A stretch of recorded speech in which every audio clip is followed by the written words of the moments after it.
Welcome to a second episode of the story. और आज हमारे साथ में है मिस्टर अजय चौधरी, को फाउंडर ऑफ HCL।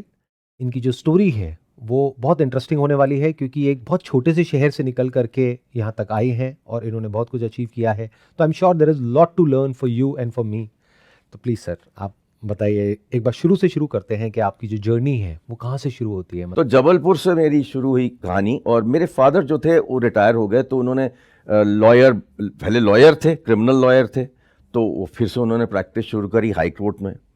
और वहाँ मैं क्योंकि मेरे जितने सिबलिंग्स थे, ब्रदर सिस्टर, वो तो सब बाहर थे। तो मेरे फादर वगैरह मदर की एज बढ़ती जा रही थी, तो उन्होंने बोला तुम यहीं रहो, तुम कहीं बाहर नहीं जाओ, तुम अगर सोच लो यहाँ आसपास ही कहीं पढ़ना है तो यहीं पढ़ लो। तो मैंने जबलपुर इंजीनियरिंग कॉलेज ज्वाइन किया उसके बाद।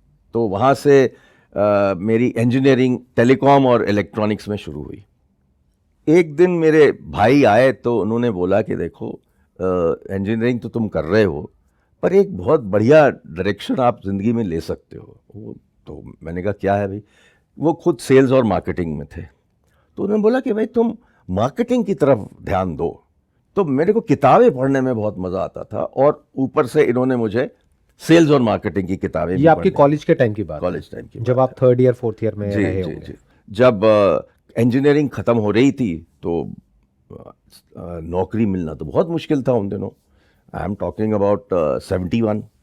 सो 71 वगैरह में तो नौकरियां सिर्फ गवर्नमेंट वाली होती थी, और टेलीकॉम के लोग तो सिर्फ डिपार्टमेंट ऑफ टेलीकॉम ज्वाइन करते थे। तो आपने गवर्नमेंट जॉब के लिए ट्राई नहीं किया, या ऊपर से प्रेशर नहीं आया घर वालों का कि आप भी गवर्नमेंट जॉब के लिए या यूपीएससी के लिए? मैंने एक डिसीजन लिया था, मेरे ब्रदर ने मेरे को बहुत इन्फ्लुएंस किया था कि मैं सेल्स एंड मार्केटिंग में ही जाऊंगा। ठीक है। जहां जहां मुझे सेल्स की एडवर्टीजमेंट्स दिखे वहीं मैंने अप्लाई किया, बिना एमबीए किए, बिना एमबीए के। मतलब इंजीनियरिंग करके हाँ, आप सीधा सेल्स एंड मार्केटिंग की हाँ, जॉब में चले गए। बिल्कुल। तो मैंने सोचा कि भाई मैं एक इंजीनियर हूं, अगर मैं एक इंजीनियरिंग प्रोडक्ट बेचना चाहता हूं और उसके साथ मेरे को सेल्स एंड मार्केटिंग आ जाए तो I will have something different. अब मेरा यहाँ पे आपसे क्वेश्चन है कि क्या उस टाइम पे, उस एज में, क्योंकि उस टाइम पे बच्चों के माइंड में ऐसे थॉट्स आते नहीं है जैसी आप बात कर रहे हैं, तो is it in retrospect that you are talking about it, या फिर उस टाइम पे आपके ब्रदर ने आपके माइंड में थॉट प्लांट किया? मतलब what you are saying is it's a big thing कि मैंने इंजीनियरिंग करी, लेकिन मैं इंजीनियरिंग से रिलेटेड जो गुड्स हैं उसकी सेल्स एंड मार्केटिंग ज्यादा अच्छे से कर सकता हूं बजाय किसी ऐसे इंसान के Correct. जिसको उसकी नॉलेज नहीं है। करेक्ट। तो this is a big thing. That's right. So ये थॉट आपका अपना था? हाँ बिल्कुल, बिकॉज मैंने सोचा कि भाई देखिए, जिस तरह से मैं एक इंजीनियरिंग प्रोडक्ट को डिस्क्राइब कर सकता हूँ, राइट, कोई और नहीं वो कर एक सकता। नॉन इंजीनियर नहीं कर पाएगा, नहीं कर पाएगा। तो उस तरह से मेरी कहानी शुरू हुई। तो मैंने सब जगह अप्लाई किया, 6-8 महीने वेट करते रहे, कोई जवाब नहीं आया। सडनली एक दिन मुझे एक हफ्ते में 3 इंटरव्यूज आ गए, 3 जॉब्स के। तो तीनों जॉब्स की इंटरव्यू मेरी दिल्ली में थी, और मेरी सिस्टर दिल्ली में रहती थी, तो मैं बहुत बार जाता था दिल्ली। तो मैं जाके वहाँ रहा, और उस एक हफ्ते में 3 इंटरव्यूज दी मैंने, और 3 हफ्ते बाद तीनों जॉब्स मुझको मिल गई। और ये तीनों क्या छोटी कंपनीज थी, मिड लेवल थी, बड़ी कंपनीज थी, क्या? 2 जॉब्स थी, दोनों डीसीएम से थी। DCM was the 5th largest company then, Delhi cloth mills. और एक थी जेएन मार्शल पूना, छोटी कंपनी थी बट इंजीनियरिंग कंपनी। तो जब तीनों जॉब्स मिली मुझे, तो मैंने सोचा कौन सी जॉब ली जाए। और पैकेज अच्छा मिला था? पैकेज तो उन दिनों क्या थे यार, 500-600 रुपए मिलते थे। बट उस टाइम के हिसाब से क्या वो अच्छा होता था या कम होता था? ठीक था, मीडियम क्लास था। ओके। हम तो छोटे से शहर से आए थे, हमारे लिए 600 रुपए बहुत थे। तो हमने कहा चलो ज्वाइन करते हैं, पर कौन सी कंपनी ज्वाइन करें। तो उसमें से डीसीएम की जो एक कंपनी नई बन रही थी, उसका नाम था डीसीएम डेटा प्रोडक्ट्स। तो मैंने कहा ये तो इलेक्ट्रॉनिक्स की कंपनी है, मैंने टेलीकॉम और इलेक्ट्रॉनिक्स किया है, ये मेरे लिए ठीक रहेगी। तो मैंने वो कंपनी ज्वाइन करी, डीसीएम डेटा प्रोडक्ट्स। वो they were the originators of making calculators in India, electronic calculators. और उसके बाद उन्होंने कंप्यूटर्स बनाने थे, तो उनका प्लान ये था। तो मैंने कहा भाई ये तो बहुत अच्छी चीज़ है। सो बहुत सारे लोगों ने अप्लाई किया हुआ था उस जॉब के लिए, क्योंकि डीसीएम बड़ी भारी कंपनी हुआ करती थी। तो उसमें सिर्फ 10 लोग उन्होंने चुने जो सेल्समैन उनको पसंद आए लोगों को। और उन दिनों शिव नाडर और अर्जुन मल्होत्रा जो थे, वो वहाँ पर टॉप 2 पीपल थे डीसीएम डेटा प्रोडक्ट्स में। तो शिव नाडर तो जनरल मैनेजर थे, अर्जुन उनके साथ थे, वो हेड ऑफ मार्केटिंग थे। तो 10 सेल्समैन उन्होंने लिए, और उसके बाद हमें ज़ोर शोर से सेल्स की ट्रेनिंग दी गई। आई मीन एक एक चीज रात रात तक हम लोगों को पढ़ाई करवाते थे। और प्रोडक्ट क्या था जिसको आपको सेल करना था? कैलकुलेटर। कैलकुलेटर्स को, वही इलेक्ट्रॉनिक कैलकुलेटर्स। Electronic calculator. ठीक है। तो हमको वो पूरा सिखाया गया तो कैसे उस टाइम पे बेचना। कैसियो के कैलकुलेटर्स नहीं आते थे, इंपोर्ट्स तो अलाउड ही नहीं थे तब। तो ये बना रहे थे कैलकुलेटर अपने ब्रांड से। मैन्युफैक्चर कर रहे थे। And what was the brand name? It was called Moscal. मैंने नहीं सुना। नहीं आप कहाँ बहुत सुने? पुरानी बहुत बात है। पुरानी बात है। या, सो हाँ। वो हम लोग ने शुरू किया और वो हमको बड़ी अच्छी ट्रेनिंग दी गई और किस तरह से बेचना है, क्या करना है। तो हमारी ट्रेनिंग खत्म हो गई। तब उन्होंने डिसाइड किया कि किसको कहाँ पोस्ट किया जाएगा। तो हम लोग 3 लोगों को बॉम्बे पोस्ट कर दिया गया। तब मुझे सेल्स के बारे में अच्छे से पता चलने लगा कि अब ये सेल्स होता कैसे। क्लासरूम तो एक अलग कहानी है, बुक अनदर कहानी है। जो एक्चुअल सेलिंग है वो तो बड़ी डिफिकल्ट होती है, इतना इजी तो नहीं है। और वो क्या था? B2B था, B2C था? B2B था। तो आप कॉर्पोरेट्स में जाते थे और वहां जाकर के अपना प्रोडक्ट आप प्रेजेंट करते थे। तो उस तरह से हमने वहाँ कहानी शुरू करी। गवर्नमेंट में बेचते थे, कॉर्पोरेट में बेचते थे। तब तो कैलकुलेटर भी नहीं बिकते थे यहाँ पर इंडिया में। हमको कैलकुलेटर बेचने के लिए लोगों को कन्विंस करना पड़ता था। और क्या कीमत थी कैलकुलेटर की? 10,000 रुपए। तो ऐसा नहीं कि 500 रुपए में कैलकुलेटर। वो भी उस टाइम के 10,000। 10,000 जो अगर आज के हिसाब से लगाया जाए तो मे बी 5-10 लाख रुपए। या बिल्कुल आराम से। तो हम लोग जब बेचना शुरू किए तो काफ़ी टफ जॉब था। तो मेरे साथ जो आए थे योगेश वैद्या, वो सेल्समैन थे अच्छे। तो उन्होंने मुझको काफ़ी फंडे सिखाए सेल्स के। One day me and my boss we went to meet the chief engineer of irrigation in the state government. तो हमने उनको कन्विंस कर दिया कि आपके जो कैलकुलेशंस हैं वो हम लोग फटाफट कर देंगे कैलकुलेटर पे। तो वो हम लोग ने सीखा और उनको कन्विंस किया। तो उन्होंने एक सर्कुलर इशू किया कि आज हमारे यहाँ ऑफिस में ये लोग आए, इन्होंने ये हमारा कैलकुलेटर देखा हमने और इसकी कीमत ये है और आप लोग भी इसको देखिए। वो सारे एग्जीक्यूटिव इंजीनियर्स को भेज दिया गया पूरे स्टेट में। ऐसा नहीं था कि वो रेट कॉन्ट्रैक्ट था, एक सिर्फ चिट्ठी थी। हम उस चिट्ठी को लेके एग्जीक्यूटिव इंजीनियर के पास पहुंच गए कि देखिए साहब, उन्होंने तो रेकमेंड कर दिया है और आप इसको ले सकते हैं, कीमत भी लिखी हुई है, प्रोडक्ट का नाम भी लिखा हुआ है, आपको तो you should be able to buy. तो उन दिनों तो टेंडर वेंडर होते थे, तो उनको टेंडर का घबराहट थी कि भाई टेंडर के थ्रू करेंगे। मैंने कहा टेंडर की क्या जरूरत है जब आपके बॉस ने लिख दिया है। उस चक्कर में 4-5 लोगों से मिलके एक ऑर्डर मिल गया। उस एक ऑर्डर से हमने 25 ऑर्डर ले लिए। 10-10 हजार रुपए का। हाँ, 10-10 तो मतलब देखा जाए तो 2.5 लाख की सेल हो गई उस टाइम के हिसाब से। तो आपका इंसेंटिव भी होगा सैलरी के अलावा उसमें? बिल्कुल कुछ कमीशंस मिलते थे हमको। तो उस चंक से हमारी कहानी शुरू हुई।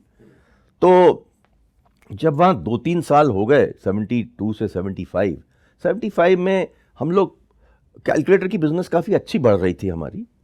बट जो DCM का हेड ऑफिस था वो इस यूनिट को पैसे नहीं देता था ग्रो करने के लिए, क्योंकि हम लोग बहुत छोटी सी बिजनेस थे उनके लिए in terms of overall revenue. छोटा सा बिजनेस था, तो पैसे मिलते नहीं थे।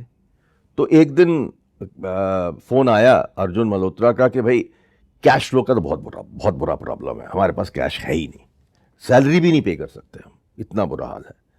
तो बोला गया कि भाई कुछ करो। तो ऐसा है कि हमने एक स्कीम बनाई है। तो मैंने कहा क्या स्कीम है साहब? तो उन्होंने बोला कि आप लोग जाके 10 ईयर वारंटी बेचिए सब लोगों को और उससे कैश आ जाएगा, क्योंकि प्रोडक्ट को बेचने में तो टाइम लगेगा पैसे आने में, 10 ईयर वारंटी बेच दीजिए जाके।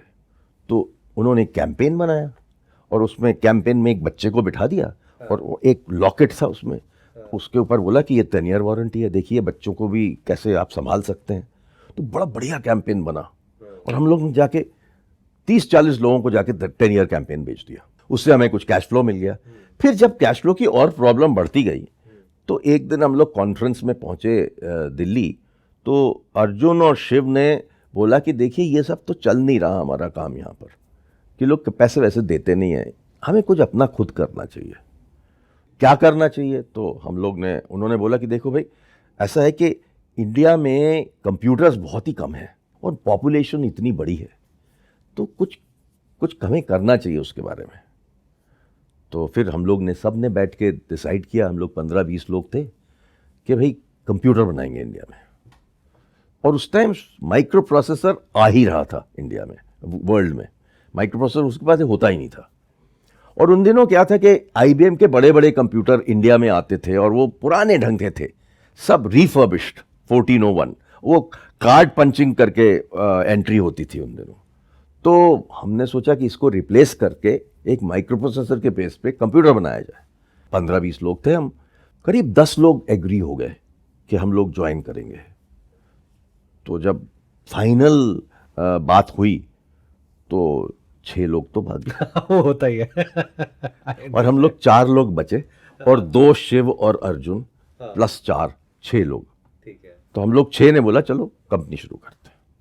अच्छा, मैंने अपने घर में भी नहीं बताया, मैंने तो रिजाइन कर दिया, DCM को छोड़ दिया। तो जब ये सब हो रहा था तो हम लोग ने सोचा कि भाई हम कंप्यूटर बनाने के लिए क्या क्या करना पड़ेगा। तो हमने बोला कि जब हम कंप्यूटर बनाने शुरू करेंगे, DCM से उनके R&D के भी लोग ले आएंगे, क्योंकि सब लोग हमको जानते थे। तो उस कहानी से जब आगे बढ़े तो पता चला कि इतनी आसान काम नहीं है। उन दिनों आपको कंप्यूटर बनाने के लिए लाइसेंस चाहिए होता था। ये आप कौन से साल की बात कर रहे हैं? मैं बात कर रहा हूँ 1975 की। 1975। और हर चीज में यही होता था, गवर्नमेंट कंट्रोल करती थी, लाइसेंस राज हो गया, लाइसेंस राज था पूरा। और उसमें यह भी बताया जाता था कि इससे ज्यादा आप नहीं बना सकते, सोच लीजिए आप। तो एनी केस, जब हम लोग छोटी सी कंपनी शुरू करी हमने, तो हमने उसका नाम रखा Microcomp, short form for micro computer. तो जब हमने शुरू करी तो पता चला कि लाइसेंस का चक्कर है। माइक्रोसॉफ्ट शुरू हो चुकी थी तब? नहीं, जब हमने शुरू किया कैलकुलेटर की कहानी, तो हमने सोचा कि ऐसा करते हैं, 6-8 महीने किसी का कैलकुलेटर लाके और वो बेचते हैं, जिससे हम कुछ कैश फ्लो करेंगे। उसमें एक्सपीरियंस भी था आप लोगों को। और हम जो 6 लोग थे उन्होंने, हमारे पास कितना पैसा था सोच सकते हैं आप, 1.86 लाख। वहां से HCL की कहानी शुरू होती है, 1.86 लाख। हम लोग ने एक बड़ा अच्छा मॉडल बनाया कि टेलीविस्टा एक कंपनी होती थी, उससे जाके हमने कैलकुलेटर खरीदा और उनको बोला कि भाई हम आपको 60 डेज में पेमेंट देंगे, उसके पहले हम नहीं दे सकते, we are too young. Is this the same company Televista जिसके टेलीविजन भी आते थे? बिल्कुल, मैंने सुना है उसके बिल्कुल, जो ब्लैक एंड व्हाइट टेलीविजन आते थे। बिल्कुल, देवदी वेस्टर्न एंड टेलीविस्टा जो थे वो तो ओरिजिनेटर्स थे टेलीविजन्स के। तो वहां से हमने उनसे कैलकुलेटर खरीदना शुरू किया और हमने ही सोचा कि हम 60 डेज का क्रेडिट लेंगे पर हम 15 दिन में पैसे कलेक्ट करेंगे। तो हम कस्टमर के पास जाते थे कि एडवांस दीजिए, तो वो एडवांस कभी मिलता था, नहीं मिलता था, 50% मिलता था, पर हम उनको ये बोलते थे कि भाई हम लोग बहुत छोटी कंपनी, हमको 15 दिन में पैसे चाहिए। तो हम 15 दिन में जाके पैसे कलेक्ट कर लेते। तो आप सोच सकते हैं 60 डेज का क्रेडिट 15 डेज में हम कलेक्ट कर रहे हैं, तो हमारे पास 45 डेज का कैश फ्लो आ जाता था। उस 1.5 महीने में आपने उस पैसे का क्या किया? और खरीदे और बेचे और खरीदे और बेचे, वो सर्कुलेट करो ना मनी को, सर्कुलेशन को तेज कर दिया आपने, तो टर्नओवर बढ़ गई। तो उस चक्कर में हम लोग कैश क्रिएट कर रहे थे। अब लाइसेंस कहां से लाएं? हमको ये पता चला कि यूपी गवर्नमेंट के पास एक लाइसेंस है कंप्यूटर बनाने का और वो बना नहीं रहे। तो हम उनके पास पहुंच गए और हमको बताया गया कि भाई आप चेयरमैन से मिलिए। तो बड़ी मुश्किल से अपॉइंटमेंट मिली और हम लोग पहुंच गए उनसे मिलने, और ये बोला कि देखिए हम तो DCM से आए हैं, अच्छा एक्सपीरियंस है, हमने वहाँ कंप्यूटर भी डिज़ाइन कर लिया था छोड़ने के पहले, हमको कंप्यूटर बनाना आता है, हमको प्रोडक्ट बेचना आता है और हम लोग टॉप मैनेजमेंट हैं उस कंपनी के। तो करीब 1-2 महीने की नेगोशिएशन के बाद दे एग्रीड।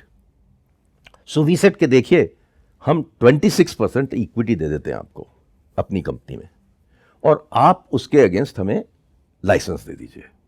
तो ही they agreed because they were doing nothing.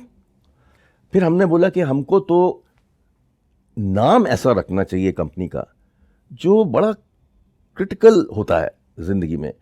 अभी आप किसी भी स्टार्टअप से पूछें नाम कैसे डिसाइड किया जाए, एक बहुत बड़ी इंपॉर्टेंट चीज होती है। तो हमने बोला कि हमको तो अपनी कंपनी के नाम में इंडिया जरूर चाहिए, क्योंकि हम इंडिया की एक तरह से पहली कंप्यूटर कंपनी है, हम तो इंडिया जरूर चाहते हैं अपने नाम में। तो हमने रिक्वेस्ट किया कि हमको हिंदुस्तान कंप्यूटर्स लिमिटेड का नाम दे दिया जाए। तो उन दिनों हिंदुस्तान नेम जो था वो रिजर्व था लार्ज कंपनीज के लिए या पब्लिक सेक्टर के लिए। तो हमने आरओसी को जाके कन्विंस किया कि हम लोग तो ज्वाइंट सेक्टर अंडरटेकिंग है, हम भी तो पार्टली गवर्नमेंट है, हमको दे दीजिए। तो वो नेम हमको मिल गया। That was a big breakthrough, क्योंकि जब हमारा बंदा सेल्समैन किसी भी कॉर्पोरेट में जाता था और वो हिंदुस्तान कंप्यूटर्स लिमिटेड का नाम दिखता था तो लगता कि बहुत बड़ी कंपनी है। जब हम लोग ने कंप्यूटर्स बनाने की सोचा तो हमने शुरू में सोचा कि एक साइंटिफिक इंजीनियरिंग कंप्यूटर बनाते हैं हम लोग, छोटा सा, और उससे हम लोग अपनी स्ट्रैटेजी बनाएंगे उसके बेसिस पे। तो उसका नाम हमने रखा माइक्रो 2200 और उसको हमने डिज़ाइन करना शुरू किया। तो जब हम लोग ने डिज़ाइन करना शुरू किया तो जो हमारे R&D के लोग थे, जिनको हम कुछ लोगों को हम DCM से लाए थे और कुछ हमने IIT कानपुर से लिए थे, तो एक R&D ग्रुप हमने फॉर्म किया। और तब तक हमें, बिकॉज हम जॉइंट सेक्टर थे, हमको यूपी गवर्नमेंट से कुछ लोन्स भी मिल गए। तो उस बेसिस पे हमने R&D शुरू कर दी। और सेटअप आपने अपना पूरा यूपी में ही किया होगा? शुरू में दिल्ली में था, एक छोटे से कमरे में, और जहां हमने कंपनी शुरू करी थी वो एक हमारे जो पार्टनर थे अर्जुन मल्होत्रा, उनकी ग्रैंड मदर की घर के ऊपर एक छोटा सा कमरा था। उन दिनों बोला जाता था कि ये बरसाती है, दिल्ली में बरसाती बड़ी फेमस होती थी, तो वो बरसाती में हमारी कहानी शुरू हुई थी। और जब R&D शुरू करी तो हम लोग ने रियलाइज़ किया कि अगले 1 साल तक हम लोग कैसे लास्ट करेंगे। हमारे पास तो इतना पैसा था ही नहीं लास्ट करने के लिए। तो चैलेंज हमारे पास ये था कि हमें बेचना पहले है और प्रोडक्ट बाद में बनेगा। तो ये एक बड़ी यूनिक थिंकिंग थी, एक अजीब सी थिंकिंग थी कि भाई हमें प्रोडक्ट बेचना ज़रूरी है, नहीं तो हम कैश कहाँ से लाएंगे। तो सबसे पहले हमने ये सोचा कि देखिए, let us go and hire the top people to be salesman in the company. तो हम लोग गए IIM कैलकाटा और हमने जाके बोला कि भाई हम तो 8-10 लोगों को हायर करना चाहते हैं। तो हमने एक प्रेजेंटेशन बनाई, this is our dream, this is what we want to do. Microprocessor के ऊपर आज तक किसी ने कंप्यूटर नहीं बनाया, हम बनाना चाहते हैं। ये वो हमने पूरी कहानी बताई, और हमारा बैकग्राउंड DCM का है, हम बड़ी कंपनी से आए हैं, हम लोग पता है क्या करना है। प्लस ऊपर से आपकी कंपनी का नाम है हाँ, हिंदुस्तान लिमिटेड। तो लोगों ने बोला ठीक है, ये सब तो ठीक है, पर हमारे पास तो जॉब मिल रही है लीवर्स में, हम आपके पास क्यों आए? आप तो छोटी सी कंपनी हो, आप तो अभी शुरू भी नहीं हुए, आपका तो कोई रेवेन्यू भी नहीं है। उन दिनों स्टार्टअप का कॉन्सेप्ट होता ही नहीं था। तो उन्होंने बोला कि भाई how should we join you? So हमने बोला देखिए, we are not asking you to take a job here, what we are offering you is adventure. आप आइए, हम आपको एक एडवेंचर देंगे, उस एडवेंचर से आप बहुत कुछ सीखेंगे, और हम आपको सबसे हाईएस्ट सैलरी देंगे कंट्री में, कोई भी नहीं देता होगा आपको। 2000 रुपए की सैलरी हमने डिसाइड करी। तो उस बेसिस पे 8 लोग ज्वाइन कर गए हमको। And by then we had understood how to hire sales people.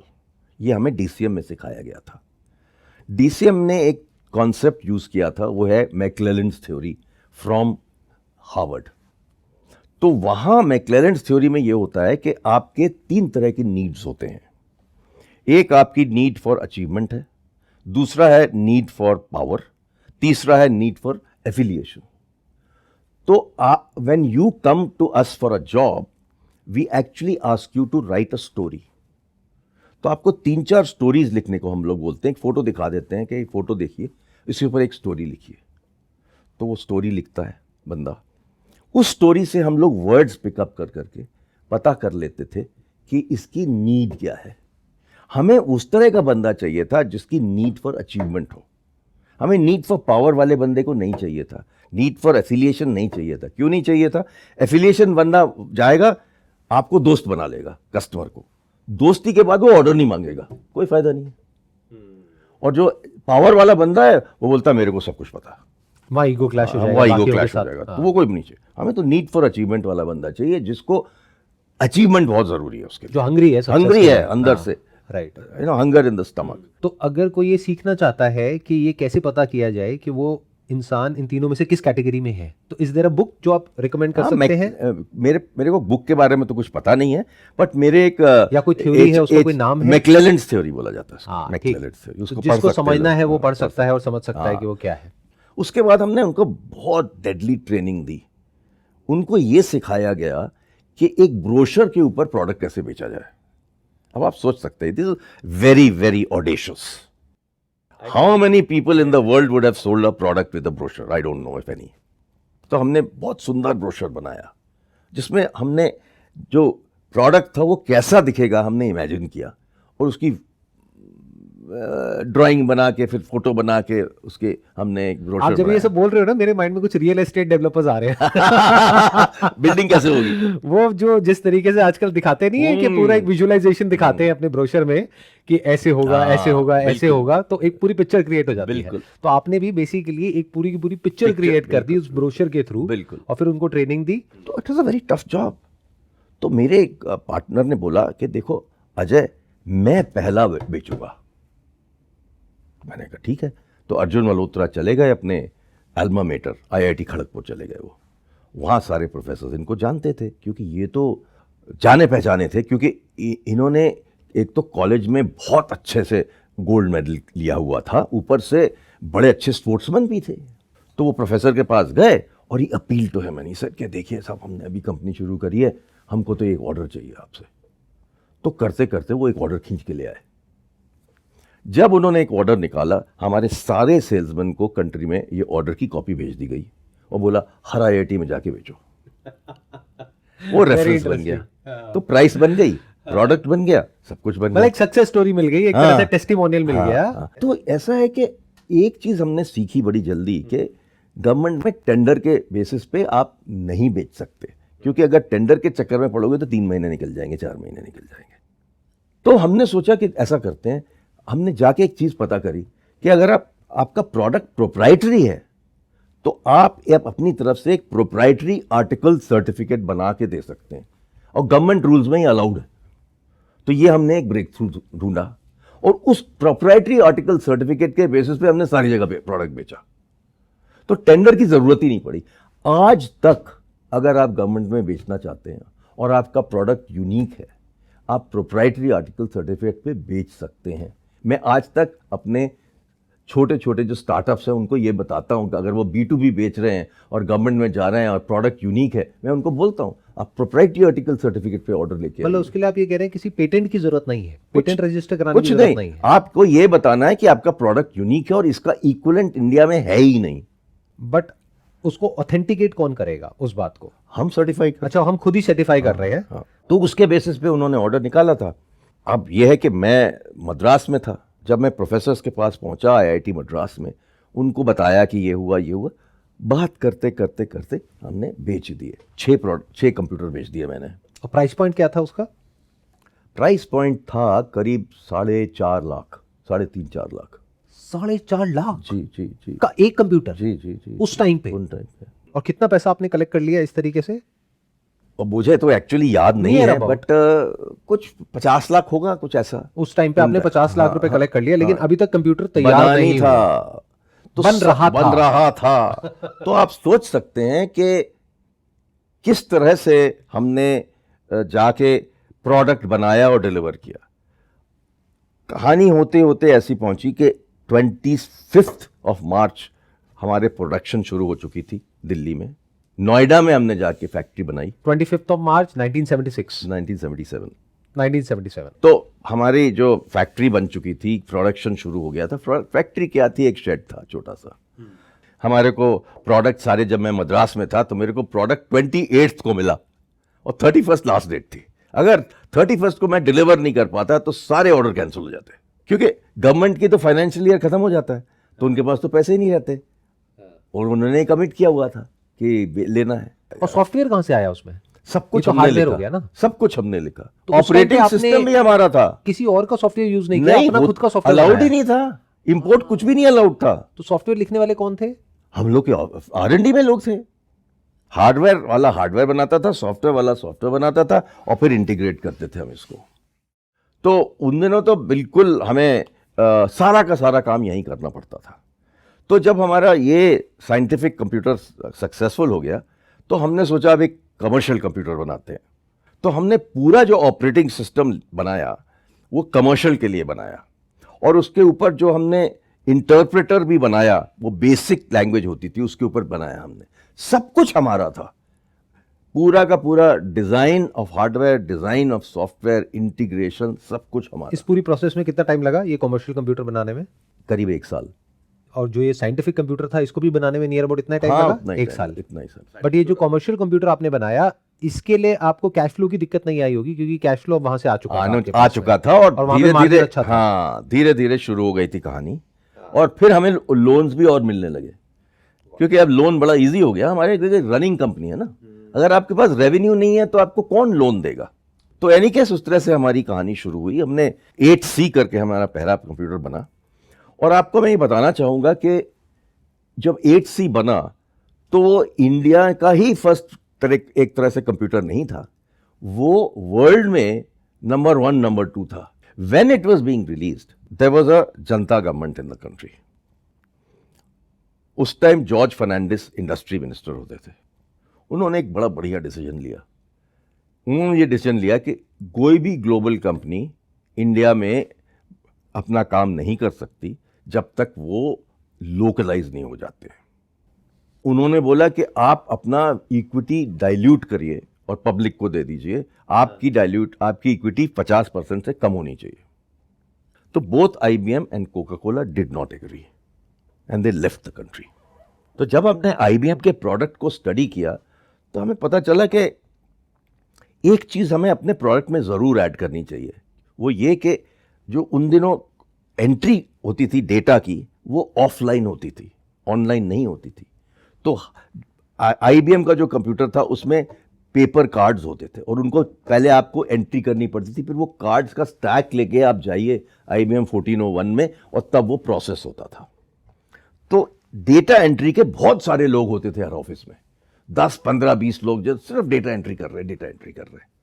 तो हमने सोचा इसका इक्विवेलेंट हम इलेक्ट्रॉनिक्स में क्यों ना बनाए। तो हमने एक डेटा एंट्री मशीन बनाई जिससे सिर्फ डेटा एंट्री होती थी और उसमें एक फ्लॉपी डिस्क निकाल के फिर हम जाके मेन कंप्यूटर में डाल देते थे। तो जब हमने इस तरह का प्रोडक्ट बनाया तो एक्सेप्टेंस ज्यादा थी, क्योंकि लोग जो IBM की तरफ देख रहे थे वो सडनली हमको देखने लगे, क्योंकि आप तो इलेक्ट्रॉनिक्स में दे रहे हैं और IBM तो जा रहा था। एक मार्केट खुल गई। वो तो लक की बात होती है ना, लक भी होता है बिजनेस में। मैं आपसे पूछने ही वाला था कि ये जो आपको सक्सेस मिली, ये जो भी आपकी जर्नी है, इसमें डेस्टिनी का कितना बड़ा रोल था, जिसको हम लक कहें, डेस्टिनी कहें, और दूसरी तरफ से जो आपकी विजन थी या जो भी आपकी डिटर्मिनेशन थी कि आप लोन्स ले रहे हैं, ये कर रहे हैं, वो कर रहे हैं, सेलिंग कर रहे हैं, उसका कितना बड़ा रोल था? अगर रेशियो वाइज देखा जाए तो आपके हिसाब से आप क्या कहेंगे? देखिए, destiny and luck both plays a role. After all, जब मैंने डिसीजन लिया कि 3 कंपनी में से ये कंपनी मैं चूज करूंगा, वो मैंने कैसे चूज करी? डेस्टिनी थी कहीं, क्योंकि अगर मैंने ये कंपनी नहीं चूज करी होती कुछ और किया होता तो वो लोग नहीं मिले होते। HCL तो बनता ही नहीं। Make sense.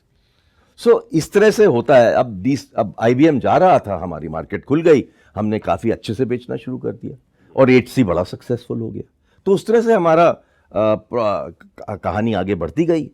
और फिर उन दिनों मुझे बोला गया कि आप जाके साउथ ऑफ HCL शुरू करिए। तो 1977 में मैंने जाके HCL साउथ शुरू किया मद्रास से। तो वहाँ मैंने एक छोटा सा ऑफिस लिया और फिर वहाँ से एक एक करके मैंने कोयम्बटूर, बैंगलोर, हैदराबाद के ऑफिसेस खोले, लोगों को हायर किया और आगे बढ़ने लगे। 79-80 में मुझे बोला गया कि आप सिंगापुर चले जाइए, क्योंकि हम लोग सिंगापुर में एक फैक्ट्री लगाना चाहते हैं। Why Singapore? क्योंकि सिंगापुर गवर्नमेंट ने आके बोला कि हम आपको 0% इनकम टैक्स पे आपको जो भी चाहिए ले लीजिए, पर हमको एक फैक्ट्री चाहिए वहाँ। तो हमने जाके अपनी कंप्यूटर फैक्ट्री लगा दी वहाँ पर। तो वहाँ शुरू किया और मेरे को ये बोला गया कि हम लोग 2 लोग गए थे, हमको ये बोला गया कि भाई आपको 6 महीने में $1 मिलियन का सेल करना है। कि कौन से साल की बात है? We are talking 1980। 1980। We launched in July August and by December we got $1 million worth of orders. उस टाइम पे? उन टाइम। और सारी सेल आपने वहीं सिंगापुर में ही करी? सिंगापुर में करी। और हमारा कॉन्सेप्ट ये था कि we don't sell computers, we sell computerisation. That was our differentiator.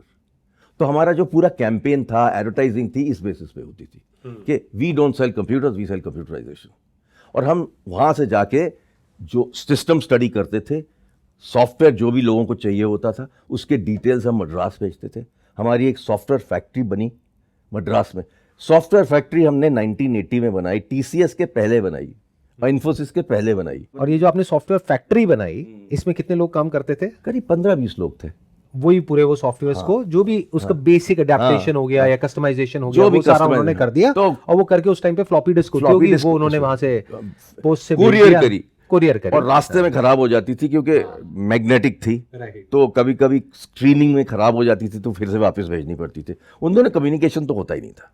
There was और nothing ये called जो internet. सिंगापुर में आपने सेल्स निकाली $1 मिलियन की, तो उस टाइम पे और भी बहुत सारे कॉम्पिटिटर्स होते होंगे आपके? सारे ग्लोबल कॉम्पिटिटर्स थे ना। That's what I'm वहाँ saying. पर वहाँ पे हमारा तो सारे डिफरेंशिएटर होंगे। क्या था? We don't sell computers, we sell computerisation.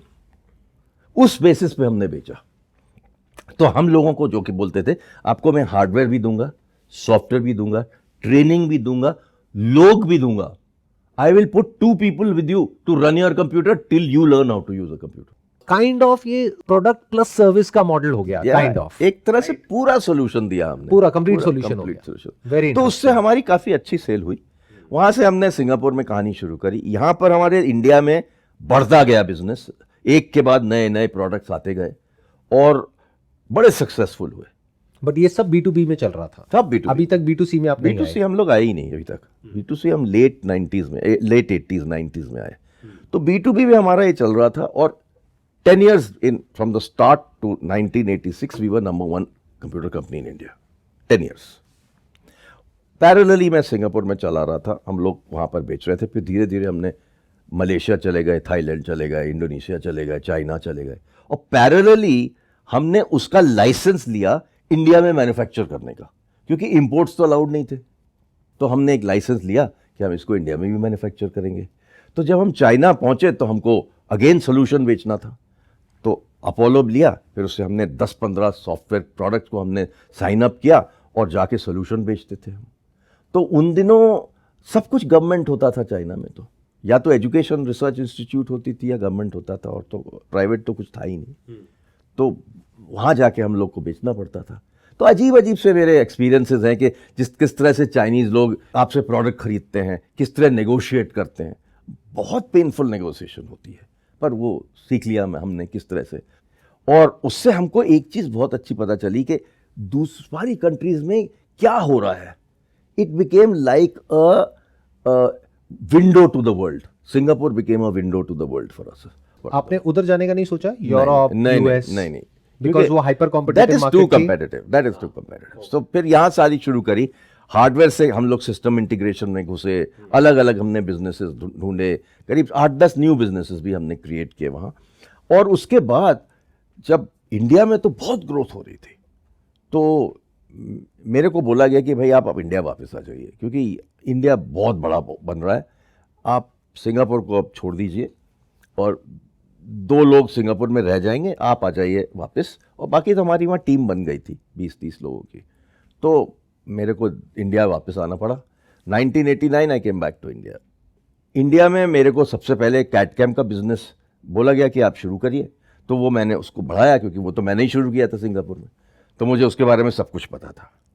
तो वो मेरे लिए बहुत ही ईजी था, तो मैंने शुरू किया। पर सडनली क्या हुआ कि एक दिन जो हमारे टॉप सेल्स के लोग थे, हेड ऑफ सेल्स और 3 अदर लोग, वो एक कंपनी उनको खींच के ले गई और suddenly there was a vacuum.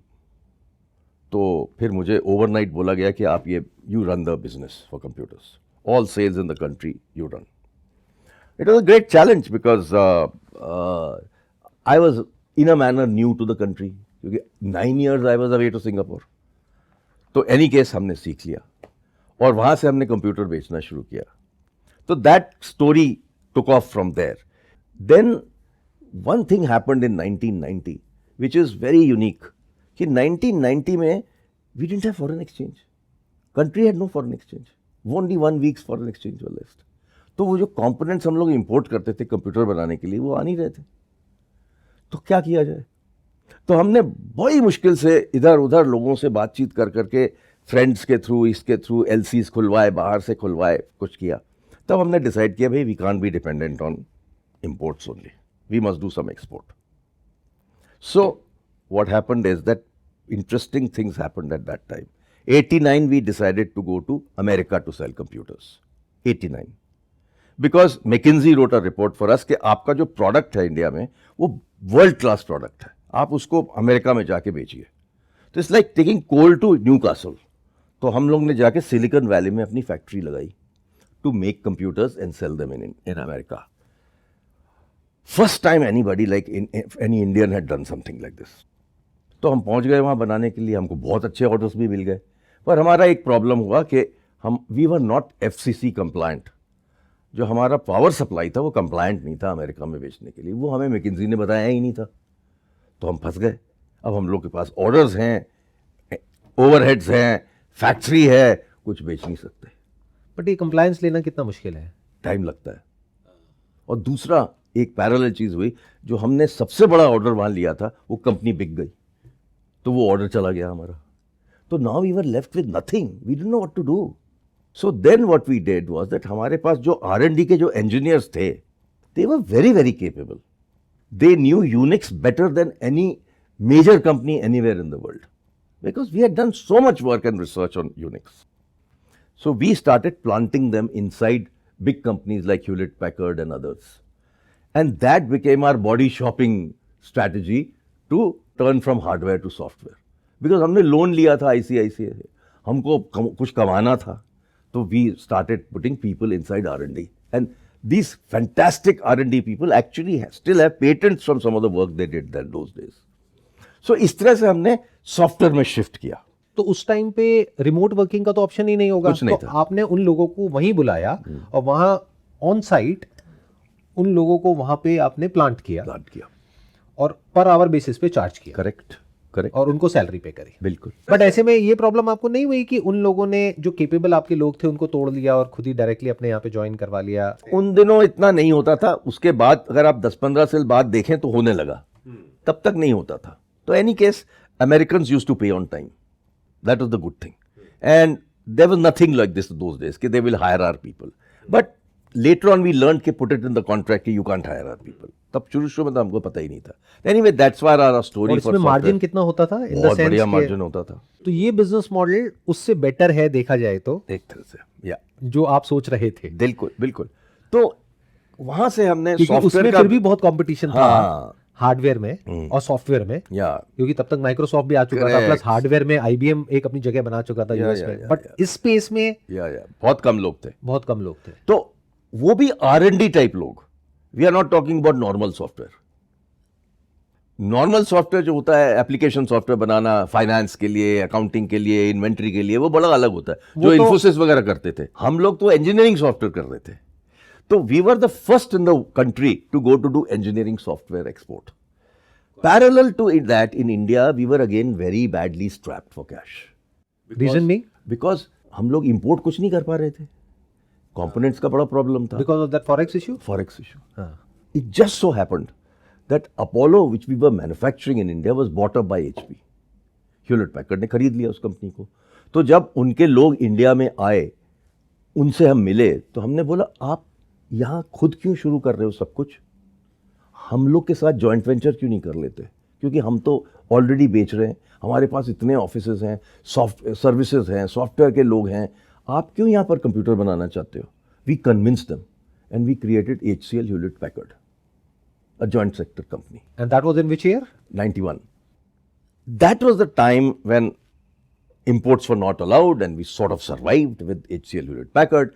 Next 7 years, by the time they had come to India, they had sold only 100 computers in India in the last 15 years through Blue Star. हमने एक साल में 100 कंप्यूटर बेच दिए. But as it happens in any joint venture, which you should be aware if you are creating a joint venture, that at some stage the joint venture will not stay. And it's normally said कि 7 years itch होती है इसमें. तो हमारा 7 years में problem होने लगे joint venture में. और हमारे जो एक बड़े अच्छे प्रोफेसर होते थे जिनके पास मैंने पढ़ने गया था मिशिगन में, डॉक्टर CK प्रहलाद, वो इसको बड़े अच्छे से डिस्क्राइब करते थे. सेम बेड 2 ड्रीम्स बोलते थे. जॉइंट वेंचर का डेफिनेशन ये है, same bed 2 dreams. Are you trying to say कि जब तक सो रहे हैं 7 घंटे तक, जब तक सपने ले रहे हैं तब तक सब ठीक है, बट जागेंगे तो अलग अलग हो जाएंगे? Is that what you're trying to say? बिल्कुल बिल्कुल. 7 years में वो खत्म होने वाला था. तो हमने एक बड़ी अजीब सी चीज करी. हमने HP को बोला हम आपका शेयर होल्डर खरीद लेते हैं. So we bought the shareholding of HP and became HCL Infosystems Limited. So it became a 100% HCL company. In the meantime, because we were selling R&D, exports and all, we had started a software company parallelly, which came out of R&D of this company, and it was called HCL Technologies. The name Technologies was given by us because we were selling technical software. So HCL Technologies was born out of HCL Infosystems. R&D became HCL Technologies. So we started from there, but we were far behind in software. We were ahead in hardware, we were ahead in system integration, we were far behind in software. So we decided in 1999 that we must go public. If we go public, we'll have the funds to buy companies and grow. Because if we grow organically, we'll never make it. So 1998, 99, a decision was taken to go public. 2000 we went for public issue. But when we were going for public issue, one particular point that was made clear to us by our merchant bankers कि आपके पास software का order का backlog नहीं है और आप software company के तरह से जा रहे हो, ऐसे कैसे चलेगा? So they said you must have some good backlog to show, because if you show backlog of let's say 100 million, 200 million dollars, then your valuation will be much better.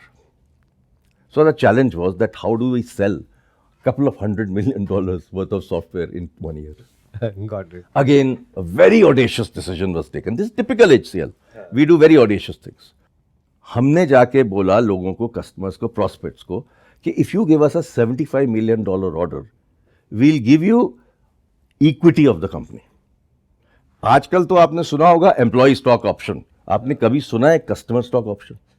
But आपको मिल गए ऐसे orders? 5 orders we got of $75 million. और आपको चाहिए थे $100 million? वही तो मिल गया ना हमको, ज्यादा ही तो मिल आपको गया. 5 मिल गए. 5 मिल गया. तो क्या आपने पांचों ले लिए? पांचों और पांचों को इक्विटी दे दी? बिल्कुल. So we got 350, $400 million worth That's of what I'm orders. saying. And that gave us fantastic तो उसकी वजह से वैल्यूएशन अच्छा मिल गया वैल्यूएशन आपको? बढ़िया. पर हमको एक चीज हमको बिल्कुल पसंद नहीं आ रही थी, वो ये कि in India if you wanted to go for a listing, 25% you had to give away to public minimum. तो हमने बोला यार इतनी बढ़िया वैल्यूएशन है हमारी कंपनी की, 25% क्यों दें हम? तो a decision was taken within the company that let us go and convince the government that for software companies they should open a new door, because software is very important for the country. So for software companies they should allow 10%. तो हमारे एक board director थे, वो पुराने IAS के बंदे थे, तो उनकी बड़ी अच्छी पहचान थी. तो उन्होंने जाके खूब पिच किया हम लोगों ने कि भाई सॉफ्टवेयर कंपनीज के लिए आप 10% कर दीजिए. The 10% gate was open that year और we went for a listing and we were over subscribe 23 times. And then the growth of HCL Technologies just took off because they could go and buy companies. So then at that stage, Shiv Nadar said, आप hardware चलाओ, मैं software चलाता हूँ. So that's the way we split the company. Infosystems, I took over and I ran it as chairman. And for the till 2012 when I left, और वो software चला रहे थे HCL Technologies.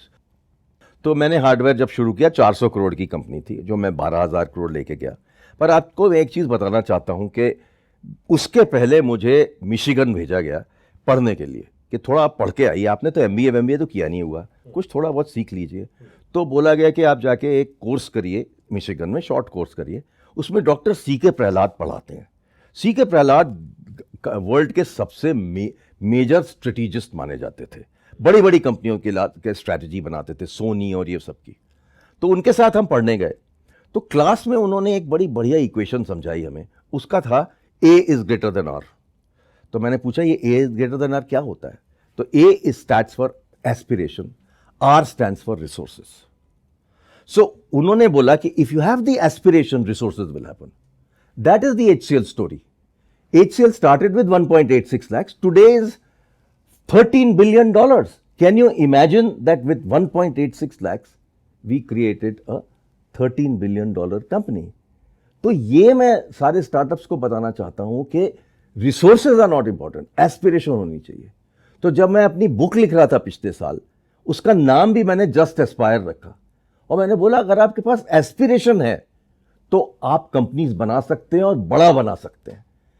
रिसोर्सेज के ऊपर मत जाइए, कितने लोग हैं मेरे पास, कितना पैसा है मेरे पास, वो इंपॉर्टेंट नहीं है। वो सब हो जाएगा, वो अपने आप होता है जब अगर आपके पास aspiration है तो। एस्पिरेशन है। तो मैं सोचता हूं कि कंट्री के पास भी ये एस्पिरेशन होनी चाहिए, कंपनीज के पास भी एस्पिरेशन होना चाहिए, स्टार्टअप्स के ऊपर भी एस्पिरेशन होना चाहिए। अगर पास एस्पिरेशन है, you will succeed. So it's like pivoting from hardware to software. We pivoted from service to hardware. So we decided, hey, we should be in the telecom business because it is going to be very, very big in this country. Because उस दिनों telephone लेने के लिए आपको 10 साल लगते थे। तो हमने बोला चलो एक प्रोडक्ट कंपनी के साथ हम काम करते हैं, डिस्ट्रीब्यूशन ही करेंगे, कोई बात नहीं, उसके बाद हम उसको मैन्युफैक्चर करेंगे। तो हम मोटरोला के पास गए, उनसे हमने एग्रीमेंट किया, पर वो हम 2-3 महीने में मज़ा ही नहीं आया है, कुछ भी, सब it was very slow. Then we spotted Nokia and we brought Nokia to India. क्योंकि उस टाइम सिर्फ पेजेस आते थे, पेजर्स आते थे या मोबाइल फोन भी आता था। पेजर्स पहले आए, हमने पेजर्स नोकिया के मैन्युफैक्चर भी किए और बेचे भी इंडिया में। उसके बाद हमने नोकिया फोन शुरू किया, उसमें हमको 5-6 साल तो कोई हैप्पीनेस मिली नहीं। Coming to around 2001, 2002, one day, one of my chaps in the Nokia business came to me in my office and said, "Sir, ये Nokia के लोग आ रहे हैं, आप इनसे मिल लीजिए।" तो मैंने कहा, देखो भाई, नोकिया में बिजनेस में था, इतना छोटा है, मैं क्यों टाइम वेस्ट करूं इस पे, यार आप लोग करते रहो। कहते नहीं, वो ये साहब ऐसा मत करिए, एक बार एक मिल दीजिए उनसे। So that whole team had come from Finland, so I met them. So they started having a good discussion, and then I really liked what they were saying, and I liked the people, and I liked the products, and I said, but उन दिनों product जो होता था वो 16,000 में बिकता था, बहुत एक्सपेंसिव था और एक ब्रिक की तरह होता था। जब बातचीत कर रहे थे तो वो बोलने लगे कि why is it sales are not happening in India? तो मैंने कहा आपकी प्राइसिंग ही गलत है, आप इस प्राइस पे बेचोगे, इंडिया में ये सब नहीं होता है। तो दे सेड कि भाई हमारी तो प्राइस पूरे वर्ल्ड में एक ही है, we can't have different pricing for different countries. Then I said you are wrong. So he said why? I said Microsoft when they came to India they were in the same status. HCL took them to Department of Electronics and we signed an agreement at a much lower price because we got a special price for India. You go to any bookstore, you will find books being sold for subcontinent only. Their prices are much lower because हमारी buying power ही नहीं है। और तीसरी चीज, when Oracle came to India, we got them to give a India pricing for India. So I said, if 3 other organizations have done it, why can't you do it? So they said, yeah, that makes sense. So उन दिनों margin अच्छे होते होंगे इन लोगों के। So they said, what kind of price are you looking at? So I had not even discussed with my team. I just लगाउड, देखते हैं क्या होता है। 9,900 में दे दीजिए। This was in which year? 2001? I'm talking about 2002, 2003. Then they said, hey, but how much will you sell at this price? So I gave them a number. ऐसे ही बोल दिया था मैंने. I sort of guessed. So we actually exceeded that number when we got that price. Dramatically exceeded that number. तो आपने अपने existing distribution network को use किया इसके लिए? हाँ। और एक चीज हमने उन दिनों ये करी कि हमने पूरा इकोसिस्टम चेंज किया, क्योंकि अगर आप इकोसिस्टम को चेंज नहीं करेंगे तो आपकी ग्रोथ नहीं हो सकती। What do you mean by that? सबसे पहले मैंने ये किया कि ड्यूटीज कम करवाई फोन्स के ऊपर इंडिया में। हमने गवर्नमेंट को जाके कन्विंस किया कि for economic activity phone is very critical. दूसरा, हमने जाके सारे स्टेट्स में वैट कम करवाया। That started the whole process of ecosystem creation. The second most important part जो हमने किया, उन दिनों फोन सारे बंडल करके बिकते थे। तो अगर एयरटेल है तो एयरटेल हमसे फोन खरीदेगा, वो बेचेगा सर्विस के साथ। पूरे वर्ल्ड में यही था। तो हमने जाके नोकिया को कन्विंस किया कि आप अनबंडल करिए इंडिया के लिए, क्योंकि through selling through the Airtel etcetera is very tough and you can't increase numbers like that. And secondly, the royalty that the Airtel etcetera give to the government includes the hardware. So unnecessarily उनको उस पर भी royalty देनी है, actually royalty होनी नहीं चाहिए hardware. तो उस बेसिस पे हमने नोकिया को कन्विंस किया कि we'll go separately. So we created a distribution network in India which was like what Hindustan Unilever had. We said we will emulate, जिस तरह से सोप बिकते हैं उस तरह से हम फोन बेचेंगे। नहीं, बट फोन तो फोन की शॉप से बिकेगा ना। हाँ। तो आपने क्या जो ग्रोसरी स्टोर्स थे वहां पे भी फोन रखवाए या कैसे किया नहीं, आपने? हमने इसके लिए मोबाइल शॉप्स नहीं, हमने एक मॉडल कॉपी किया उनका। द मॉडल ये होता था, दे यूज्ड टू हैव एक रीडिस्ट्रीब्यूटर स्टॉकिस्ट होता था 90 जगह इन कंट्री में 90 रीडिस्ट्रीब्यूटर स्टॉकिस्ट हमने ढूंढे, जो गॉडरेज के थे, डाबर के थे, लीवर्स के थे। किस लिए चूज किए? उनको एक बड़ी कैपेबिलिटी थी कि they were very professional. Number 2, they had lot of money. Number 3, उनको सारे स्टोर से पैसा कलेक्ट करना आता था। Which stores are we talking about? यहाँ पे मेरे को थोड़ा सा कंफ्यूजन है कि मतलब उस टाइम पे तो ये मोबाइल शॉप्स तो थी नहीं। तो are we talking about grocery stores? No. Then what kind of Electronic stores? stores. Electronic stores. So electronics and gadget stores and all these types of stores where air conditioners, all these things were sold. Over a period of time, all those stores became mobile phone stores. But that happened in the next 3 to 4 years. और वो जाके फिर reseller को बेचते थे और reseller से पैसे ले लेते थे। They knew how to collect from a reseller. हम लोग अगर 1500 रीसेलर के पास जाएंगे इंडिया में तो हम कलेक्शन ही नहीं कर पाएंगे, हम तो मर जाएंगे। तो ये पूरा मॉडल हमने लीवर से सीखा। Redistributor stockist and 14,000 retail stores we created all over the country in next 5 years। और उससे हम नोकिया को from 15% market share we took them to 80% market share. अच्छा, मेरा यहाँ पे क्वेश्चन है कि आपके जो अपने कंप्यूटर्स थे उसके लिए आप इस नेटवर्क को यूज नहीं करते थे, क्योंकि आपके जो कंप्यूटर्स थे वो कॉमर्शियल थे या B2C के लिए थे या नहीं? B2C भी शुरू किया था और बहुत अच्छे से किया। उसके अलग स्टोर्स थे हमारे, बिल्कुल। क्योंकि जो कंप्यूटर स्टोर्स होते हैं उनकी कैपेबिलिटी ऑफ सेलिंग डिफरेंट होती है। अब सेम हो गया है, लेकिन उस टाइम पे शायद उन दिनों अलग अलग था। क्योंकि अब अगर हम एक इलेक्ट्रॉनिक स्टोर पे जाते हैं तो वहाँ लैपटॉप भी होता है और सब होते हैं, आज टीवी भी होता है, फ्रिज भी होता है, सब वो होता बाद है। में हुआ अराउंड 2007 2008 से शुरू हो गया इस तरह से। उसके बाद मोबाइल स्टोर्स बनने लगे, क्योंकि जब ग्रोथ हुई मार्केट की तो हमने एक बहुत अच्छा इंटरेस्टिंग कॉन्सेप्ट शुरू किया उन दिनों। वो ये था कि जब लोग हमारे जाके बेचते थे फोन्स को, हमारे सेल्समैन होते थे ऑल ओवर कंट्री, क्योंकि वो सेल्समैन जाके डिस्ट्रीब्यूटर के साथ रिटेलर को बेचते थे। तो हमको रिटेलर से पता चलता था कि क्या बिक रहा है, हमारा कितना बिक रहा है, सैमसंग का कितना बिक रहा है, इसका कितना बिक रहा है। हमें पूरा मार्केट शेयर पता होता था अपना, क्योंकि उन दिनों रिसर्च एजेंसीज तो अच्छी खासी थी नहीं, तो हमें खुद पता करना पड़ता था। तो हमने जाके ये इस तरह से किया कि let's just do it on our own. तो एक चीज़ हमने बहुत इंटरेस्टिंग शुरू करी। जब बिजनेस बढ़ने लगा तो ये लोग वापस आए हमारे पास कि 9,900 पे तो इतना आपने अच्छा काम किया है, अब क्या करना चाहिए हमें। तो we had a big party in Oberoi hotel and they threw all kinds of things at us, best scotch, ये वो।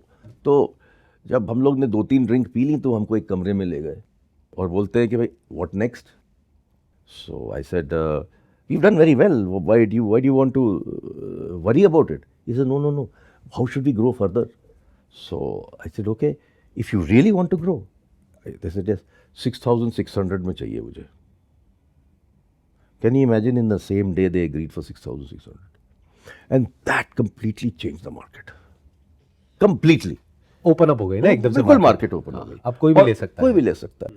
और 6,600 तो उसके Was साथ that the same model या फिर कोई नया मॉडल लेकर के आए? 6,600 कुछ नए मॉडल्स भी कुछ लाए। थोड़ा चेंज किया होगा। एक बड़ा ब्यूटीफुल मॉडल लाए, 1100 होता था। उसमें कुछ इंडियन फीचर्स भी बनाए गए, जिसमें एक टॉर्च होता था और उसका कैंपेन हमने इंडिया में बनवाया। और वो टॉर्च वाला जो फोन था वो ट्रक के ग्रिल के ऊपर लटका के उसका हमने कैंपेन बनवाया था। नोकिया इंडिया भी बड़े स्मार्ट लोग थे वहां पर एक, तो उन्होंने बिल्कुल हमारा सपोर्ट किया बहुत अच्छे से। उन्होंने ये पूरा कैंपेन हमारे साथ वो बनाया। कैंपेन सारा मतलब 360 डिग्री पूरा सब तरफ रन हुआ, सब जगह, टेलीविजन में भी, यहाँ वहाँ सब जगह खूब। और उससे क्या हुआ कि हमारा जो सेल था वो रॉकेटिंग हो रहा था। What went wrong with this Nokia? मतलब What went wrong with Nokia is that they stopped listening to the customer. उस समय तो ब्लैकबेरी आया था ना, ब्लैकबेरी भी आ गया था, बहुत सारे इंडियन ब्रांड्स भी आने लगे थे, माइक्रोमैक्स वगैरह आ गए थे। राइट। वो लोग डबल सिम प्रोडक्ट ऑफर कर रहे थे। वो चाइना से लाते थे, ब्रांड करते थे और बेचते थे। चाइना में तो they had freaked out on mobile phones. तो लोग क्या करने थे, इंडियन तो बड़े स्मार्ट होते हैं ना, तो उनके पास डबल सिम होगा तो वो एक एयरटेल का सिम रखेंगे और एक किसी और का सिम रखेंगे, एक आउटगोइंग के लिए, एक इनकमिंग के लिए। आप समझ गए। लोग बड़े smart.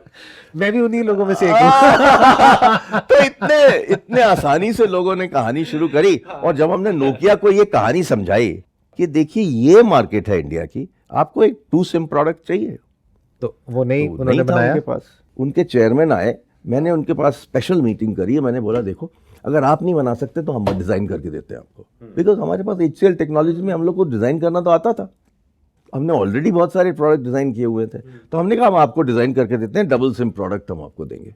They didn't agree. No, we can't do that. Then I said, okay, I'll go and get it from China. We'll brand it as HCL and Nokia. Is that agreeable to you? No. Then I said, we'll get it from Taiwan. No. So what do? Market just kept slipping away from Nokia. और उन्होंने बहुत तेजी से slip हुआ बहुत ये। तेजी से, और दूसरी चीज उन्होंने बड़ी भारी गलती करी कि ऑपरेटिंग सिस्टम को बदला नहीं।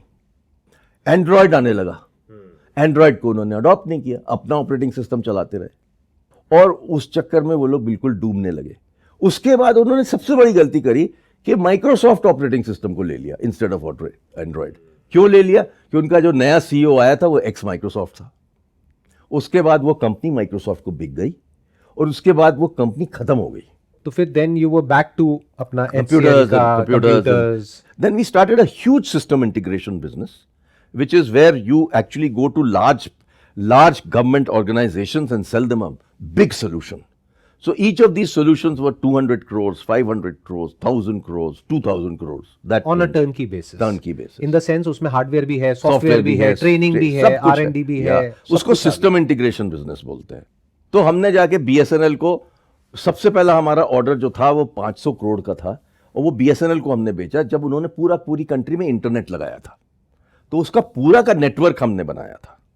उस तरह से हमने एक बहुत बड़ी बिजनेस शुरू करी। That business became 500 crores to 1000 crores to 2000 crores. It kept going bigger and bigger. This was after Nokia? After Nokia.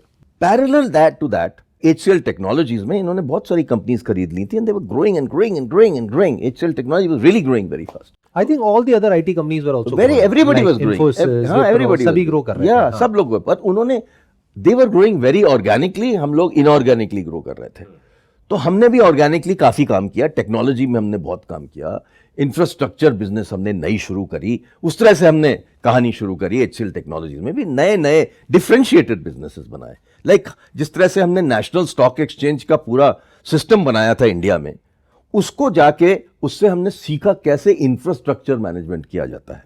तो हम जाके कंपनी से बोलते थे अमेरिका में, आपके पास डेटा सेंटर है, आपके पास पूरा हार्डवेयर है, आपके पास नेटवर्क है, पूरा का पूरा हमको दे दीजिए, हम इसको इंडिया से मैनेज करेंगे रिमोटली। तो वो एक इंफ्रास्ट्रक्चर बिजनेस बन गई हमारी। वो इंजीनियरिंग बिजनेस तो हमारी थी ही, इंफ्रास्ट्रक्चर बिजनेस नहीं बनी। उसके बाद हमने जाके सॉफ्टवेयर बिजनेस बनाई। जैसे ग्लोबली अगर हम देखें, माइक्रोसॉफ्ट को देखें या और ऐसे जो प्लेयर्स हैं उनको देखें, तो they operate on a licensing model कि एक सॉफ्टवेयर एज अ प्रोडक्ट उन्होंने डेवलप कर लिया, फिर उसको SaaS मॉडल पे या लाइसेंसिंग मॉडल पे आगे दे दिया। तो उसमें क्या होता है, कॉस्ट वन टाइम लगी, लेकिन फिर रेवेन्यू का जो पोटेंशियल इन्फिनिट हो गया। तो ऐसा कभी आपने नहीं सोचा HCL में या आपकी टीम ने ऐसा नहीं सोचा कि कुछ ऐसा किया जाए? बिकॉज सर्विस में तो क्या है ना कि हमने सर्विस दिया, उसमें एक एक्स अमाउंट ऑफ पैसा हमने बना लिया, but that's like exchanging time with money ना। सर्विस में जब से कहानी शुरू हुई है इंडियन सॉफ्टवेयर इंडस्ट्री की, margins were anywhere between 50 and 35%। तो इतनी मार्जिन थी कि फिक्र ही नहीं थी हमें, बढ़ता गया बिजनेस। अब ऐसा है कि अब कहानी बदल रही है, अब यही आ गया है। अब AI आ गया है, कहानी बदल रही है। तो इंटरेस्टिंगली HCL ने करीब 5-6 साल पहले सोचा कि हमें प्रोडक्ट बिजनेस में भी होना चाहिए। हाँ, that's what I'm asking. Go from services to क्योंकि असली गेम तो वही है ना, असली गेम मतलब IP वहां पर है, इंटेलेक्चुअल प्रॉपर्टी अगर आपके पास में एक आ जाए, फिर आप आगे लाइसेंस दें। तो HCL ने जाके IBM से एक डील करी, $1 बिलियन में IBM का पूरा एक प्रोडक्ट लॉट खरीद लिया। पुराने प्रोडक्ट्स थे सारे, लोटस 1, 2, 3 और ये सब। बट उससे फायदा क्या हुआ कि we got into product business, और हमने वो प्रोडक्ट्स को मॉडिफाई करने लगे, इंप्रूव करने लगे, और हमें सारे कस्टमर्स मिल गए, उसके बड़े कस्टमर्स, और उससे बिजनेस बढ़ने लगी हमारी प्रोडक्ट में। टुडे HCL की जो बिजनेस है, प्रोडक्ट की बिजनेस, वो है करीब $1.4 billion. It is the largest software product company in India and 18th largest in the world. तो एक बड़ी मेजर चेंज हुआ है HCL में कि उन्होंने करा। But in the meantime, I had left HCL. 2012, मैंने बोला शिवनाडर को और बोर्ड को बोला कि भाई मैं अब क्वार्टर ऑन क्वार्टर रिजल्ट से दुखी हो चुका हूँ. Reason being Very painful, yeah. Every quarter you have to give results and some analyst will come and ask you, आपका ये क्यों नहीं हुआ, वो क्यों नहीं हुआ, वो क्यों नहीं हुआ, वो क्यों नहीं हुआ. Every quarter. I understand. So you are on a treadmill. So I said, यार मैं treadmill से उतरना चाहता हूँ. 2010 में जाके मैंने बोर्ड को बोल दिया कि मुझे तो 1 साल में जाना है. तो they said, no, 1 year is not good enough. You hire another CEO and then stay with that CEO for 1 more year. 2012 you can go. So I left 2012. Very happy that I had taken the company from 400 crores to 12,000 crores. Okay, very profitable company. 400 crores का profit होता था हमारा. So I left it the company in a very good way. And then I said कि अब मैं अपनी second innings शुरू करना चाहता हूँ. तो second innings में मैंने एक चीज़ शुरू करी थी कि I started investing into startups through Indian Angel Network. It was created by friends of mine. Pradeep Gupta, Saurabh Srivastava, ये सब ने शुरू किया था Indian angel network. And they wanted me to join as a founder in Indian angel network when it was starting. I said नहीं, अभी मैं HCL में काम कर रहा हूँ, मैं नहीं अभी ज्वाइन करूँगा. तो moment I was retiring, I joined Indian angel network and I started investing. Startups में मैंने कुछ पैसे डालने शुरू किए. बट वहां पे तो बहुत छोटी फंडिंग होती है, सीड फंडिंग होती है ना बेसिकली. सीड फंडिंग होती है. Parallel to that government appointed me as chairman of Indian Institute of Technology Hyderabad. That was a very lucky break because I had never done education before, but it was new thing for me. I wanted to learn how to run an education institution. So IIT Hyderabad was being started. So we were there was a founding director, I was founding chairman. हमने वहाँ से एक IIT Hyderabad zero से शुरू किया. वो भी एक ऑर्डिनेंस फैक्ट्री में हमको थोड़ी जगह मिल गई हैदराबाद में, वहाँ से हमने शुरू किया. पर हम एक चीज़ मैंने अपने डायरेक्टर को बोली, ये नॉर्मल IIT से डिफरेंट होना चाहिए. क्योंकि मेरे दिमाग में हमेशा यही चीज़ रहती थी, डिफ्रेंशिएट कैसे किया जाए. Differentiation is the most important part in my. और आपने क्या अलग किया उसमें? तो उसमें हमने सोचा इस IIT को, मैंने एक सेंटेंस बोला उनको, I do not want nerds coming out of this IIT. Nerds का ये मतलब है कि उसको सिर्फ इलेक्ट्रिकल इंजीनियरिंग आती है और कुछ नहीं आता. मैंने कहा इस तरह के वर्ल्ड व्यू होना चाहिए ना लोगों का. अगर वो सिर्फ इलेक्ट्रिकल इंजीनियरिंग जानता है तो जब वो किसी जॉब में करने जाएगा तो उसको कुछ भी नहीं पता होगा बाकी कुछ. ये थॉट तो बहुत अच्छा है, बट प्रैक्टिकली इसको एग्जीक्यूट कैसे किया? बड़ा बढ़िया ढंग से किया. सबसे पहले मैंने काम किया कि IIT should not be just job seekers. They should be job givers. So मैंने सबसे पहले एक चीज़ शुरू करी, एक माइनर इन एंटरप्रेन्योरशिप शुरू किया मैंने. And the director supported me heavily. He said चलो शुरू करते हैं. मैंने कहा सारा का सारा teaching will be done by practitioners. ये नहीं कि प्रोफेसर आके टीच कर रहे हैं. तो एक हमने माइनर शुरू किया. 4th ईयर में एक स्टूडेंट अगर वो मैकेनिकल इंजीनियरिंग कर रहा है, he will get a degree major in mechanical, minor in entrepreneurship. And मैंने उनको ये बोला, मैं सारे अपने फ्रेंड्स को लाऊंगा, कुछ लोगों को लाऊंगा जो यहाँ टीच करेंगे, who are all entrepreneurs, and I will also teach. So I used to teach the first 101 of entrepreneurship. और इनके लिए एक आपने खुद टीच किया, प्लस आपका जो पूरा एक नेटवर्क है, उससे हम बहुत सारे एंटरप्रेन्योर्स का. डायरेक्टर जो हमारे थे उन्होंने भी अपना नेटवर्क यूज किया, वो भी अपने बहुत सारे लोगों को ले आए. उन्होंने एक चीज हमने डिसाइड किया कि सेल्स और मार्केटिंग, फाइनेंस एंड अकाउंट्स शुरू में एक बेस बनाया जाए. वो हम IIM बैंगलोर से लोगों प्रोफेसर्स को लेके आए, उन्होंने ये बेसिक चीजें सिखाई.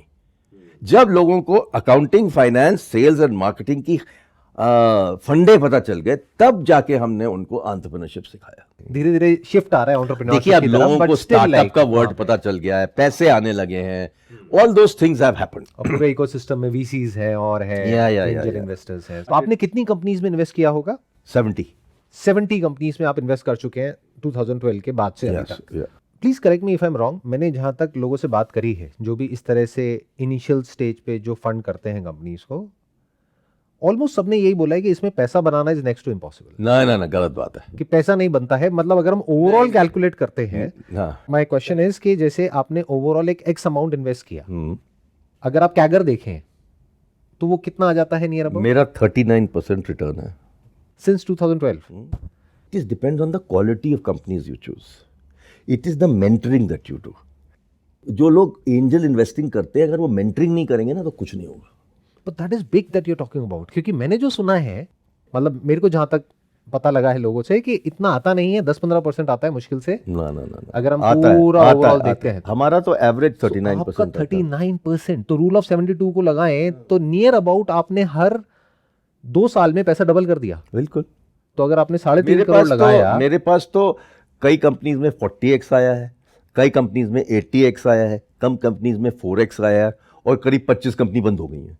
वो तो होता ही है। हाँ। तो वो सब भी होता है, बट जहां से पैसा आ जाता है उससे काफी कहा। बट देखिए, my objective was not to make money, I understand, I want to promote entrepreneurship. हाँ, दैट इज आपको माय उसको करने ऑब्जेक्टिव। में अच्छा लगता है, मजा आता है। Right. Parallel to this, all of this that was going on, one of my passions in the country has always been to create the electronics industry.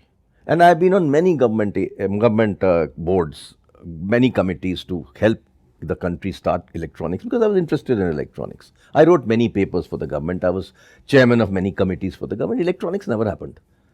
Only 4-5 years it started to happen. So when it started to happen, I felt it was not going in the right direction. But then government appointed me as advisor to the India Semiconductor Mission, so I got involved in that. 40 years ago, I wrote a paper to the government say, start semiconductors. Only when COVID happened, the government really realized कि कितना problem है India में semiconductors के चक्कर में। Automobile factories बंद हो गई और तरह की कितने भी प्रोडक्ट्स थे बन रहे थे, सेमीकंडक्टर्स की अवेलेबिलिटी नहीं थी, कंपनी सारी बंद हो रही थी।